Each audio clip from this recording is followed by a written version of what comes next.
Et excuse-moi, ça c'est de la neige artificielle? Oui, on la fabrique dans notre usine à neige. Pour faire de la neige, on a besoin de 3 ingrédients. L'eau, l'air et des conditions climatiques froides qui le permettent. Donc on voit le plus grand lac là qui fait 66 000 m3. On a une canalisation qui descend et qui vient jusqu'à l'usine à neige. On a l'eau qui arrive ici et on va la remonter dans les tours qui sont des sortes de ventilateurs. Les ventilateurs permettent de refroidir cette eau au contact de l'air. L'eau va rentrer dans nos différentes pompes d'enneigement. On va sortir l'eau avec une pression d'environ une cinquantaine de bars. Ça nous permet d'envoyer de l'eau jusqu'au point le plus haut de la station et on envoie l'eau sur les pistes vers nos enneigeurs. Il y a des canalisations vertes, mais il y a aussi des bleus. Ce qu'on peut voir, les vertes, c'est l'eau sous pression et les bleus, c'est l'air comprimé. Comment on fait de l'air comprimé? Et avec les grandes machines qu'on a derrière, ça s'appelle des compresseurs d'air. Prendre de l'air extérieur qu'on envoie sous pression à environ 7-8 bars.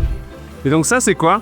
Mais ça, c'est un enneigeur. Et du coup, on a notre réseau d'eau et d'air qu'on a pu voir tout à l'heure, qui arrive ici au pied du canon, qui remonte pour faire la cristallisation. On consomme 300 000 m3 d'eau par an. On fabrique de la neige. Elle est mise en place sur les pistes. Elles font au printemps. Elle va repartir au cours d'eau dans la vallée, à la fonte des neiges. L'enneigement, évidemment, ça a un coût pour la station, qui est assez important. Mais ça fait vivre toute la vallée qu'on a derrière nous.